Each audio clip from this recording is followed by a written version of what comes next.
ദശാംശം കൊടുക്കും. അപ്പോൾ എന്നോട് പറഞ്ഞ് ഷൈജു ബ്രദർ അവർ വലിയൊരു പ്രശ്നമായിട്ട് പ്രാർത്ഥിക്കാമെന്ന കുടുംബമാണ്.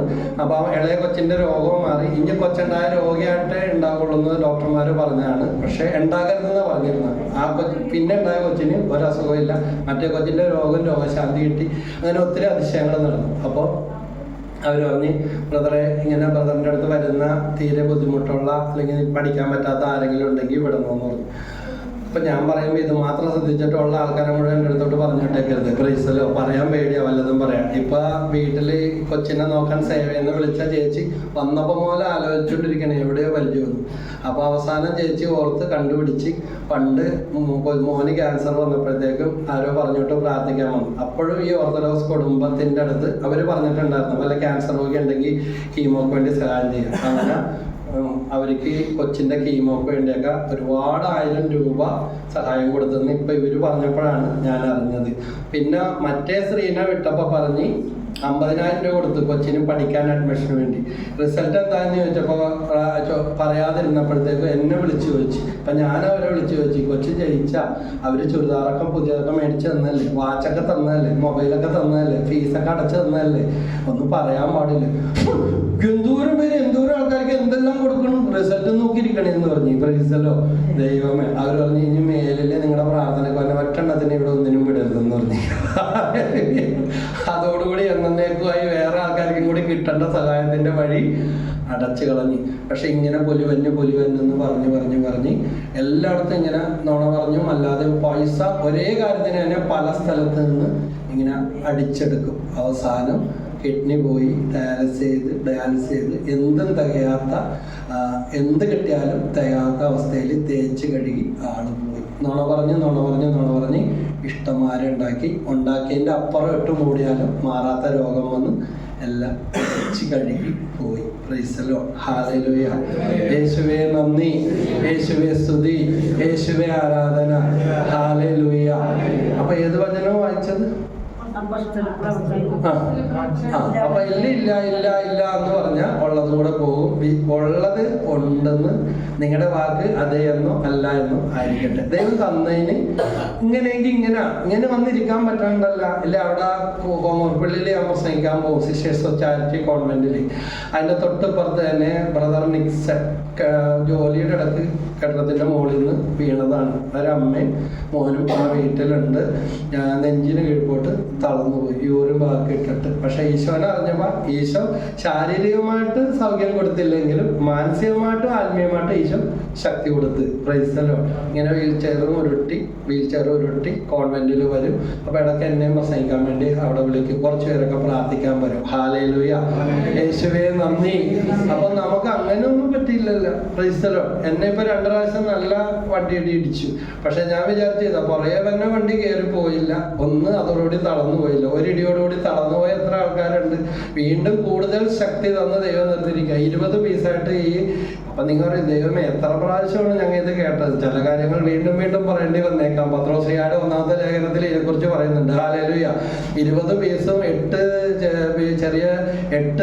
വലിയ പീസും 20 ചെറിയ പീസും ആയിട്ട് പോയി. പക്ഷെ അത് ഉണ്ടായതിന് ശേഷമാണ് ഹൈദരാബാദിൽ പോയി വെയിറ്റ് ലിഫ്റ്റിംഗ്, അത് പവർ ലിഫ്റ്റിങ്ങിനേക്കാൾ ഇത്തിരി പാടാണ്. ഹൈദരാബാദിൽ വെച്ച് നടന്ന മാസ്റ്റേഴ്സ് വെയിറ്റ് ലിഫ്റ്റിംഗ് കോമ്പറ്റീഷനിൽ എനിക്ക് വിജയം കിട്ടിയത്. ഹല്ലേലൂയ. നാഷണൽ ലെവലിൽ. ഹല്ലേലൂയ.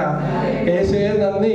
നമ്മുടെ ബലഹീനതകളെ ദൈവത്തിന്റെ കയ്യിൽ കൊടുക്കുമ്പോൾ ദൈവം അത് ബലമാക്കി മാറ്റും. നമ്മളെ കർത്താവ് ബലപ്പെടുത്തും. ഹല്ലേലൂയ. യേശുവേ നന്ദി. അപ്പോ അപ്പോസ്തലന്മാരുടെ നിഴലെങ്കിലും പതിച്ചപ്പോ രോഗികൾ സൗഖ്യം പ്രാപിച്ചു. ഈ രോഗശാന്തിയെ കുറിച്ച് പറയുമ്പോൾ 3 തരമുണ്ട്: സഹനം, ശമനം, നിത്യശാന്തി. സഹനം എന്ന് പറയുമ്പോൾ ചില പ്രയാസങ്ങൾ, ചില രോഗം നമ്മുടെ അവസാനം വരെ ഉണ്ടായിരിക്കും. അത് നമ്മളെ കൊണ്ട് പോകുള്ളൂ. കഴിഞ്ഞ ദിവസം ഒരു സ്ഥാപനത്തിൽ ഇതുപോലെ പ്രസംഗിക്കാൻ തൃശ്ശൂർ ഞാൻ പോയി. പ്രസംഗം കഴിഞ്ഞപ്പോൾ ആ സിസ്റ്റർ വന്നിട്ട് പറഞ്ഞ് ഇവിടെ ഒരു അമ്മച്ചി കിടപ്പുണ്ട്, ഒന്ന് വീട്ടുകാർ ഉപേക്ഷിച്ചതാ, വർഷങ്ങളായി, ഇവരുടെ കയ്യിൽ കിട്ടി. പക്ഷേ ഇവർ നല്ലോണം നോക്കിക്കൊണ്ടിരിക്കുമ്പോൾ ഇപ്പൊ തളർന്നു പോയിട്ട് ഓർമ്മയില്ല, ഒന്നുമില്ല. 3 വർഷമായി ബ്രദറെ ഇങ്ങനെ പുതപ്പ് മാറ്റാൻ പോയപ്പോൾ ഞാൻ പറഞ്ഞു വേണ്ട എന്ന് പറഞ്ഞു. പൊട്ടി ഒലിച്ച് കിടക്കണേന്ന്.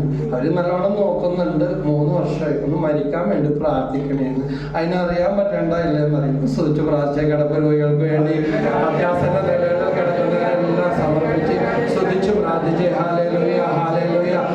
നമുക്ക് ശുശ്രൂഷ ചെയ്യുന്നവരെ സമർപ്പിച്ച് പ്രാർത്ഥിക്കുന്നു. Hallelujah, hallelujah, hallelujah, hallelujah.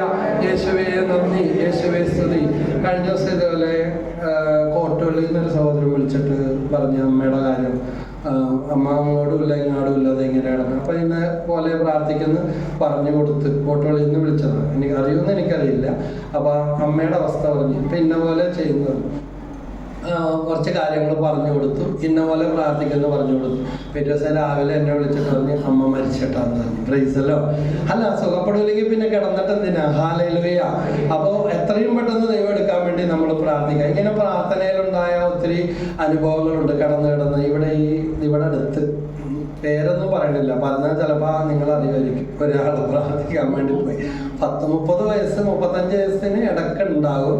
പ്രാർത്ഥിക്കാൻ വേണ്ടി പോയപ്പോൾ ബ്രദറെ ഞങ്ങൾ പ്രാർത്ഥനക്കൊക്കെ വന്നോളാം, ഒന്ന് ബ്രദർ വന്ന് പ്രാർത്ഥിക്കും. സാധാരണ അവർ പ്രാർത്ഥിക്കാൻ വന്നാലേ നമ്മൾ പ്രാർത്ഥിക്കാനായിട്ട് വേണോ വേണ്ടെന്ന് പ്രാർത്ഥിച്ച് കർത്താവിനോട് ചോദിച്ചിട്ട് പോകും. ചിലയിൽ നമുക്ക് മണ്ടത്തരം പറ്റും. അവരുടെ കരച്ചിലും പറച്ചിലൊക്കെ കാണുമ്പോൾ കർത്താവിനോടൊക്കെ ചോദിക്കാൻ പറ്റുമോ, ചാടി ഓടിപ്പോവും.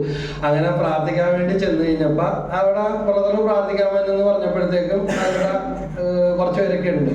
അങ്ങനെ ഈ രോഗിനെ പ്രാർത്ഥിക്കാൻ ഞാൻ വരുമ്പോൾ ഭയങ്കര ബാറ് തുറന്ന പോലത്തെ, ബാറിൽ പോലും ഉണ്ടാവില്ല, ഭയങ്കര മണം.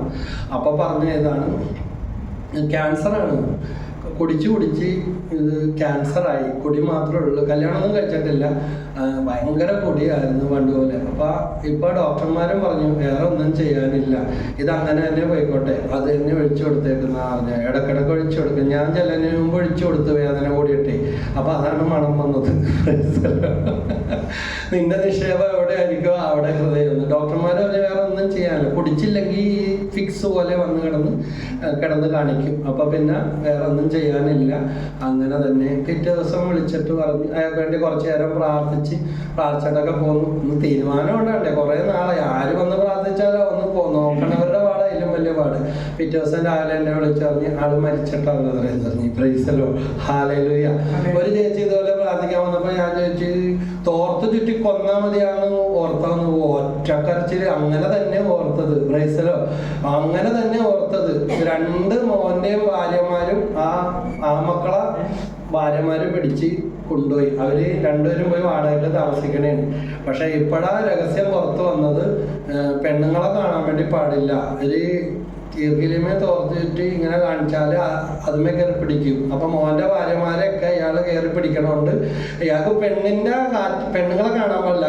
മോന്റെ ഭാര്യയാണ് ആരുടെ ഭാര്യ എന്നല്ല, പെണ്ണ് ഭ്രാന്ത് മരിക്കാൻ കിടക്കണ ആളാ.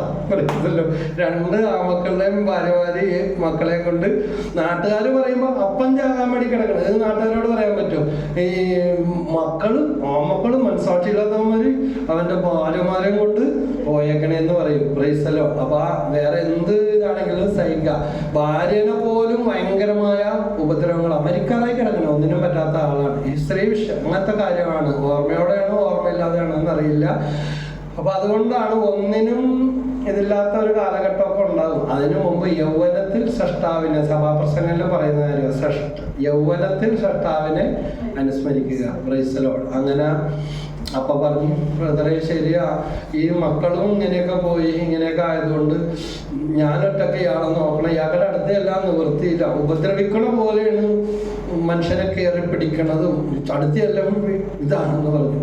അപ്പോൾ ഞാൻ പറഞ്ഞു ചേച്ചി ഒന്ന് പോയി കുമ്പസാരിക്കാൻ പറഞ്ഞ് കപ്പജനാസനത്തിൽ വിട്ടു. പോണ വഴി തന്നെ കുമ്പസാരിച്ചു വിട്ടു. ഞാൻ എന്ത് ചെയ്യണം ബ്രദറെ? മക്കളെയൊക്കെ വിളിക്കാൻ പറഞ്ഞു, വീട്ടിലോട്ട് വരുത്താൻ പറഞ്ഞു, ഇന്ന് വരുത്താൻ പറഞ്ഞു. മക്കളെല്ലാം വിളിച്ച് അവരെങ്ങനെ വരികടുത്ത് അങ്ങനെ ഇയാളൊന്ന് വന്ന് പ്രാർത്ഥിക്കാമോ? അവരും വന്നു. ഞാനവിടെ പോയി അവർക്ക് വേണ്ടി പ്രാർത്ഥിച്ചു. ഈ മൂത്ത മോൻ്റെ ഭാര്യക്ക് വിരലും മടങ്ങൂല, കൈ മുഴുവൻ ഇങ്ങനെ ഇഞ്ചക്ഷൻ എടുക്കുന്നത് പോലത്തെ വേദന, വെറുപ്പാണ്. ഹേറ്റഡ് is an acid, it corrodes the container. വെറുപ്പ് വെക്കുന്നത് ആസിഡ് വെക്കുന്ന പോലെ. അപ്പൊ ഈ മേഖലയിൽ ഈ പെണ്ണിനെ അമ്മേനെ കൂടി പ്രാർത്ഥനയ്ക്ക് വരാൻ പറഞ്ഞു. വന്നു. പക്ഷെ അത് പിന്നെയാണ് വന്നത്. അന്നത്തെ ശുശ്രൂഷയിൽ ഈ കൊച്ചിന്റെ വിരലൊക്കെ മടങ്ങാം. ഞാൻ ചോദിച്ചു ആമവാദമാണ്. അങ്ങനെയാണ് ഡോക്ടർമാരെല്ലാം ഓർത്തത്. പക്ഷെ ആമവാദമല്ല, വാദവുമല്ല, ഒന്നുമല്ല. എന്ത് രോഗമാണെന്ന് ആർക്കും പിടികിട്ടാം. ഒരാഴ്ച വന്ന് വചനം കേൾക്കാൻ പറഞ്ഞു. അന്നത്തെ പ്രാർത്ഥനയിൽ രോഗശാന്തി കിട്ടി. Price the Lord. ഹല്ലേലൂയ. പിറ്റേ ദിവസം ഈ മക്കളെയൊക്കെ വിളിച്ച് അവര് വരാതിരിക്കുക ചെയ്യട്ടെ, വരാൻ ബ്രദർ പറഞ്ഞു എന്ന് പറയാം, ഇന്ന് അവരോടൊക്കെ ഇങ്ങനെ വരാൻ പറയുമെന്ന് പറഞ്ഞ് അങ്ങനെ ഞങ്ങളെല്ലാവരും കൂടി ആ അപ്പന് വേണ്ടി അന്ന് പ്രാർത്ഥിച്ചിട്ട് പോകുന്നു. അയാൾ അന്ന് രാത്രി ആ മനുഷ്യനും മരിച്ചു. പ്രൈസലോ. അപ്പൊ മരണം എന്ന് പറഞ്ഞാൽ ഒരു ശാന്തി തന്നെയാണ്. ഹല്ലേലൂയ. അവരുടെ പള്ളിയിലെ പെരുന്നാളാണ്. വന്നത് തന്നെ ഭാഗ്യം. കുറെ പേര് അടുത്ത ആഴ്ചത്തെ പെരുന്നാളിന് ഇപ്പോഴേ പ്രാർത്ഥനയ്ക്ക് ലീവ് എടുത്തിരിക്കുന്നവരുണ്ട്. യേശുവെ നന്ദി, യേശുവെ സ്തുതി, യേശുവെ ആരാധന, ദൈവമേ ആരാധന. Hallelujah, hallelujah, hallelujah, hallelujah, hallelujah. കുറെ പേര് അടുത്തുള്ള പള്ളിയിൽ പോകില്ല, വേളാങ്കണ്ണി പോകും. കാരണം വേളാങ്കണ്ണി പോകണേ ഞാൻ എതിരല്ല, ഞാൻ വേളാങ്കണ്ണി അതിന്റെ ഭയങ്കര ഭക്തനാട്ടെ. പ്രൈസലോ. ഒരാളെന്നെ കളിയാക്കി വേളാങ്കണ്ണി വീടിന്റെ മുമ്പിൽ മാതാവിനെ വെച്ചേക്കണം, എന്നിട്ട് വേളാങ്കണ്ണി പോണേന്ന് വല്ല കാശ് വല്ല പാവങ്ങൾക്ക് കൊടുക്കാൻ പറ്റില്ല. ഭയങ്കരമായിട്ട് പാവങ്ങൾക്ക് കൊടുക്കണ ആളാണ് ഈ പറയുന്നത്. പാവങ്ങളോട് പരിഗണന ഉള്ളത് കൊണ്ടല്ല. പക്ഷെ ഞാൻ വേളാങ്കണ്ണി നിൽക്കുമ്പോ ഇതേ ആളുടെ ഫോൺ വന്നു, വണ്ടി ഇടിച്ചിട്ട് 2 പേരെ ബൈക്കിന് പോയവരെ ഇടിച്ചിട്ട് ചോരയിൽ കുളിച്ച് ഞാൻ മരിച്ചു പോയാ. മരിച്ചാ ജീവിച്ചാന്ന് അറിയാൻ പാടില്ല. പൊക്കി എല്ലാവരും കൂടി വണ്ടിയിൽ കയറ്റി ഞാനിങ്ങനെ ആശുപത്രിയിലോട്ട് കൊണ്ടുപോയിക്കൊണ്ടിരിക്കണേ. ഞാൻ പറഞ്ഞു ഞാൻ വേളാങ്കണ്ണിയിൽ നിൽക്കണേ. വേളാങ്കണ്ണിയിൽ പോണേനല്ല കളിയാക്കിയത്, വേളാങ്കണ്ണിയിൽ നിൽക്കണേന്ന്. കുർബാന കയറാൻ പോണേ ഒന്നും ഉണ്ടാവില്ല. അല്ല എനിക്ക് ലൈസൻസ് ഇല്ല ഷൈജു എന്ന് പറഞ്ഞു. പ്രൈസലോ. ലൈസൻസ് ഇല്ല, കുടുംബം തറവാടാകും, ചിലപ്പോ ജയിലിൽ കിടക്കേണ്ടി വരും, എന്ത് കൊടുത്താലും മതിയാവും എന്ന് പറഞ്ഞു. നമ്മൾ ഒന്നും ഉണ്ടാവില്ല, ഞാൻ വേളാങ്കണ്ണി മാതാവിനോട് പ്രാർത്ഥിച്ചോളാം. പ്രൈസലോ. പക്ഷെ അത്ഭുതം നടന്ന എന്താണെന്നറിയാം, ഞാൻ എൻ്റെ മോനോട് കുർബാനക്ക് കയറുമ്പോൾ ഞാൻ വിളിച്ചോ, നീ ഒന്ന് ഓടിച്ചെല്ലി, കരഞ്ഞുകൊണ്ടൊക്കെ വിളിച്ചല്ലേ, മറ്റേ അറ്റാക്കൊക്കെ വന്ന ആളാണ്, ചത്തുപോകും, ഒന്ന് ചെന്നൊന്ന് സപ്പോർട്ട് ചെയ്തേക്കെന്ന് പറഞ്ഞു. വേളാങ്കണ്ണി പോണ എന്തിനാണെന്ന് ചോദിച്ച് കളിയാക്കിയ ആളാണ്. പക്ഷെ അവിടെ ചെന്നപ്പോ പുലി പോലെ വന്ന് എലി പോലെ പോയി. കാരണം ഈ വണ്ടി ഇടിച്ച ആൾക്കാരുടെ ഏറ്റവും പ്രധാനപ്പെട്ട ആള് എൻ്റെ അടുത്ത് പരിചയമുള്ള, എന്നോട് ഏറ്റവും അഫെയർ ഉള്ള, നല്ല ഞാൻ എന്ത് പറഞ്ഞാലും കേൾക്കുന്ന ഒരാളാണ്. കേസും ആക്കിയില്ല, ഒന്നും ആക്കിയില്ല, തല്ലിയുമില്ല. തല്ലും കിട്ടിയാണേ 2 പേർക്കാ പറ്റിയേക്കുന്നത്. അവര് പറഞ്ഞ് ഷൈജു പറയണ പോലെ ഈ കാര്യം തീർത്തു കൊടുക്കാം. Price the Lord. ഹല്ലേലൂയ. യേശുവേ നന്ദി, യേശുവേ സ്തുതി, യേശുവേ ആരാധന. ഒരു സിസ്റ്റർ പറഞ്ഞിട്ട് പറവൂരിന്ന് ഒരു സഹോദരി വന്ന്, അവർക്ക് 2 വീടുണ്ട്, ഇവർക്ക് ഭർത്താവും 2 മക്കളുണ്ട്. അപ്പോൾ ഈ വാടക വീട് കൊടുത്തിരിക്കുന്നത്. അപ്പോൾ പക്ഷെ ഈയിടെയായിട്ട് ഭർത്താവിന്റെ രീതികൾക്ക് സ്വഭാവത്തിനൊക്കെ ഒരു മാറ്റം, കുടുംബത്തില് ഉത്തരവാദിത്വം ഇല്ല, എവിടെ പോകണമെന്ന് അറിയുന്നില്ല. അവസാനം ഇങ്ങനെ എന്തോ അമ്മയും മോളും കൂടെ വരുന്ന വഴി അപ്പന്റെ വണ്ടി ഇവരുടെ വാടക വീടിന്റെ മുമ്പിൽ ഇരിക്കുന്നത് കണ്ട് ഒന്ന് നോക്കിയേക്കാമെന്ന് ഓർത്ത് ചെന്ന് ഇതാ കൊട്ടിയിട്ടും വിളിച്ചിട്ടൊന്നും തുറക്കണില്ല. അവസാനം ബലമായിട്ട് തള്ളി തുറന്ന്, അപ്പന്റെ വണ്ടി അവിടെ ഇരിക്കേണ്ട കാര്യമൊന്നുമില്ലല്ലോ, തുറന്ന് അകത്ത് ചെല്ലുമ്പോഴാണ് വാടകക്കാരി ഇവരുടെ ഭർത്താവ് കൂടെ കിടക്കണേന്ന്. പ്രൈസലോ. കാണാൻ പറ്റാത്ത കാഴ്ചയാണ് അവിടെ കണ്ടത്. അപ്പോ കയ്യോടെ പിടിച്ചപ്പോ അയാൾ പറഞ്ഞു, ഇനിയിപ്പോ എനിക്ക് ലൈസൻസ് കിട്ടി. പ്രൈസലോ. അപ്പഴാ അറിയുന്നത് കുറെ ഇവര് വല്ലതും കണ്ടിട്ടാ സംശയിച്ചിട്ടാ പിടിച്ചിട്ടാണെന്ന് പറഞ്ഞ് അങ്ങനത്തെ അവസ്ഥയാണ്. അപ്പൊ ഇനി എന്ത് ചെയ്യും ബ്രദറെ, ഞാനും 2 മക്കളും കൂടെ ആത്മഹത്യ ചെയ്യേണ്ടി വരുമെന്ന് പറഞ്ഞ് ഞാൻ പറഞ്ഞ് കരുണക്കൊന്തല്ല പ്രാർത്ഥിക്കാനുള്ള വചനവും പറഞ്ഞു കൊടുത്തു. അപ്പൊ എന്നോട് വിളിച്ചിട്ട് പറഞ്ഞ്, അയാൾ പറഞ്ഞ് നീ വന്ന് കണ്ടില്ലേ, ഇനിയിപ്പോ എനിക്ക് ലൈസൻസ് ആയി, അതുകൊണ്ട് ഞാൻ നിന്നെ ഉപേക്ഷിച്ചാലും അവളും ഉപേക്ഷിക്കില്ല. പിള്ളേരൊക്കെ കരഞ്ഞെല്ലാം പറഞ്ഞു. അപ്പൊ ഞാൻ പറഞ്ഞു, ഇതിനേക്കാൾ വലിയൊരു ദൈവമല്ലേ നമ്മളെ കൂട്ടിച്ചേർത്തത്, ഈ മക്കളെ തന്നത്, ഇയാൾ കാണിക്കുന്ന എല്ലാ ദൈവത്തിനും അറിയാം. അപ്പൊ എന്നോട് വീണ്ടും വിളിച്ചു പറഞ്ഞു, പ്രാർത്ഥന കൂടിയപ്പോ ഒന്നും കൂടെ ബാധ കൂടി. എന്താന്ന് ചോദിച്ചു, അയാൾ അവളെ കൊണ്ട് വേളാങ്കണ്ണി പോയേക്കുന്നു. Praise the lord. ഈ വേശ്യാപ്പെണ്ണിനെ കൊണ്ട് വേളാങ്കണ്ണിക്ക് പോയേക്കണേന്ന് പറഞ്ഞു. അപ്പൊ അവളും ഇവരോട് ഭയങ്കര മുണ്ടമ്പടിയായിട്ട് നിൽക്കണേണ്. അവളുടെ അമ്മയും പോയിട്ടുണ്ടെന്ന് പറഞ്ഞു. ഞാൻ പറഞ്ഞു, ഇങ്ങനെ പ്രാർത്ഥിക്ക്, ഇതെല്ലാം കലങ്ങി തിരിഞ്ഞു വരും. അങ്ങനെ വേളാങ്കണ്ണി ചെന്ന് കഴിഞ്ഞപ്പോ അവർക്ക് തൂറ്റലും വയറിളക്കവും ഛർദിയും വന്നു. അന്നേരം വേളാങ്കണ്ണിയിലെ ആശുപത്രിയിൽ അഡ്മിറ്റ് ആക്കി. ഇവന്റെ കയ്യിലുണ്ടായിരുന്ന കാശും അവരുടെ കയ്യിലുണ്ടായിരുന്ന കാശും എല്ലാം തീർന്നു. അപ്പൊ അമ്മയും മോളെ അവിടെ നിർത്തിയിട്ട് കാശ് റെഡിയാക്കിയിട്ട് വരാൻ വേണ്ടി ഇവൻ നാട്ടിലേക്ക് വന്നു. അങ്ങനെ നാട്ടിലേക്ക് വന്ന നേരത്തിന് ഇവിടെ വന്ന് പൈസ ഒക്കെ അയച്ചു കൊടുത്ത് കാണും, അങ്ങനെ എന്തെങ്കിലും ചെയ്ത് കാണും. എന്തായാലും വീണ്ടും ഇവരെ കൊണ്ടുവരാൻ വേണ്ടി ഇവൻ ചെന്നപ്പോ അവര് വെച്ച് എന്ത് ചോദിച്ചു. ആ നേരത്തിന് അപ്പുറത്തെ കട്ടിലില് അമ്മേനെ നോക്കാൻ വേണ്ടി കിടന്ന രോഗിയായി അവിടെ ആശുപത്രിയിൽ രോഗിയായി കിടന്ന അമ്മയുടെ കൂടെ വന്ന വേറൊരുത്തനായിട്ട് അവള് പ്രേമത്തിലായിട്ട് അവിടെ നിന്ന് അവരൊരുമിച്ച് പോയി. പിന്നെ ഈ വാടക വീട്ടിലോട്ട് വന്നിട്ടില്ല. പ്രൈസലോ. വാടക വീടും കാലിയായി, ഭർത്താവിനെ തിരിച്ചും കിട്ടി. ഒന്ന് സ്തുതിച്ച് പ്രാർത്ഥിച്ച്. ഹല്ലേലൂയ. യേശുവേ നന്ദി.